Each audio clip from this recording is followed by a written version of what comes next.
Give you just 4 statistics. 4 out of 10 Africans live in extreme poverty. Now, 7 out of 10 Africans in rural areas depend on small-scale or subsistence farming, so basically depend on agriculture for a living. The agriculture sector in Africa is underperforming seriously. And the final one, growth in agriculture is 11 times more likely than growth in any other area to reduce poverty, to transform societies.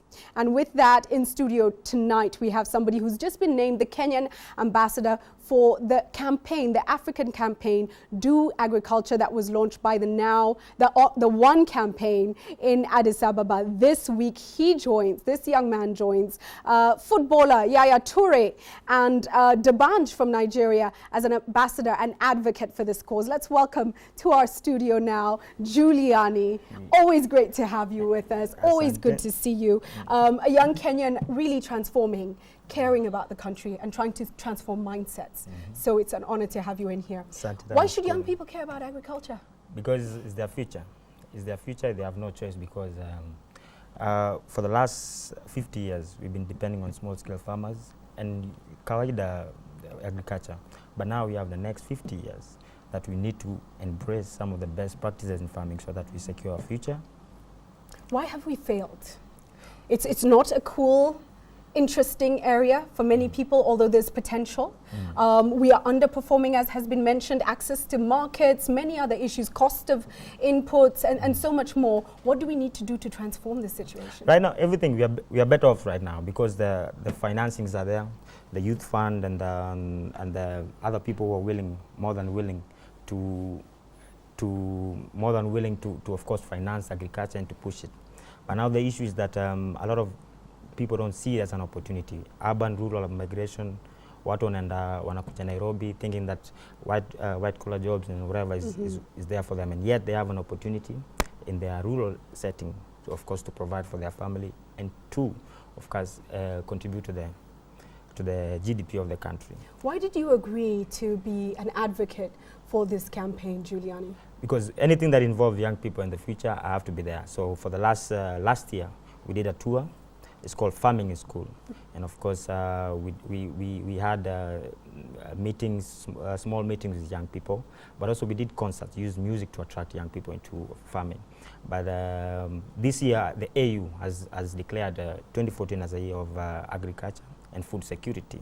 So, of course, it's just a follow-up of what we did last year with Amiran and all these guys, Youth Fund and whatever, and Red Cross.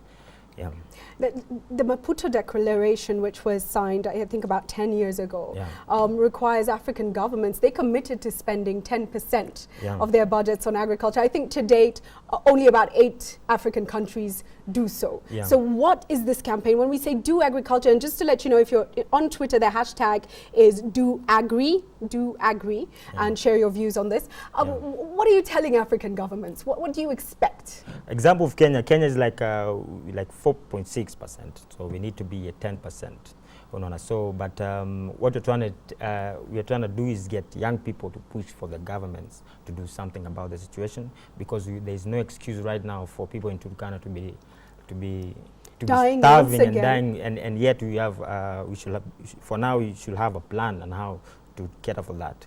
Otherwise, our future is threatened. So what we're trying to do is tell young people to push their government to, of course, give it a priority, and of course, get young people to start farming.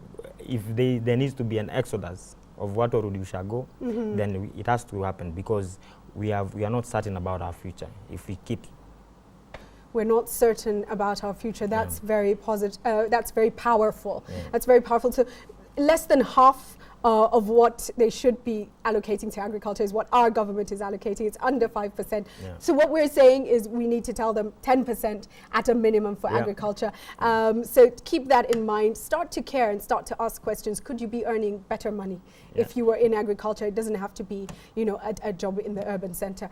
Give a final word to people watching, Juliani. I think the only thing that I say is that there is no excuse for any young person to be begging right now. There is no excuse for our country, for Kenyans to starve, because we have the capability, we have the technology, we have the strength, we have the land that God has given us. So whatever needs to be done has to be done.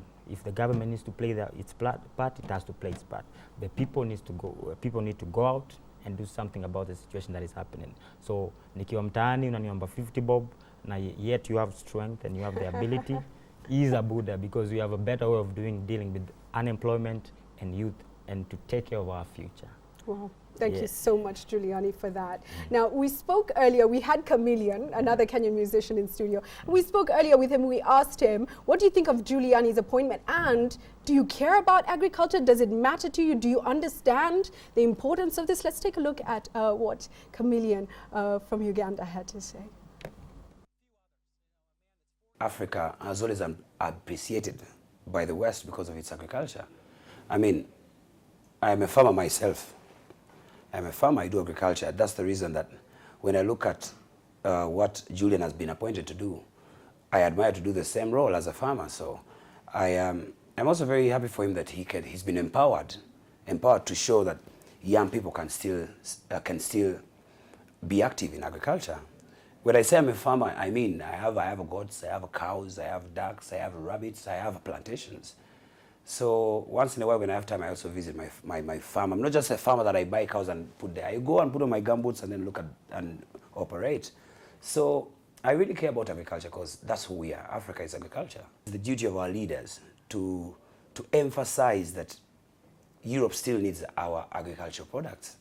The problem why people don't want to go back to agricultural products is because they don't have a market for it. And others also don't want to go back because it feels like going back to those old days. But I mean, that's denial of who we are. I think there should be special programs like Julian has been given, where people need to be sensitized.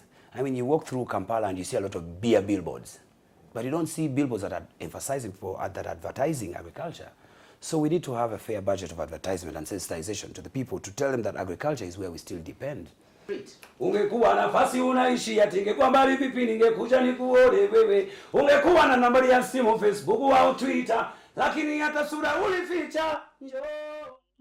I'm busy trying to own Chameleon. He's not Kenyan, he's Ugandan. Thank you for those views. And Chameleon saying, I'm a farmer. Yeah. You know, and appreciating it and owning it. What does that make you feel? Of course, when we started the campaign last year, we realized that a lot of young people are interested in farming. Actually, a lot of young people have land, inherited or bought, because the first thing any Kenyan does ni kununua land akipata pesa yake. So the only thing that is going to keep them from, of course, going forward in doing farming is they didn't have the information. So one of the things that we need to be focusing on, how do we get the information when it comes to finance, when it comes to the marketplace, we need to get that information. That's the part I'm playing mostly. Thank you so much. Juliani Kenya speaking there. He's now the advocate for the Do Agriculture campaign on Twitter. It's hashtag Do Agri that was launched by One in Addis Ababa. And we appreciate that. You can contact Juliani on Twitter at Juliani Kenya. Yeah. Yes, at Juliani Kenya it is. Thank you for joining us in studio.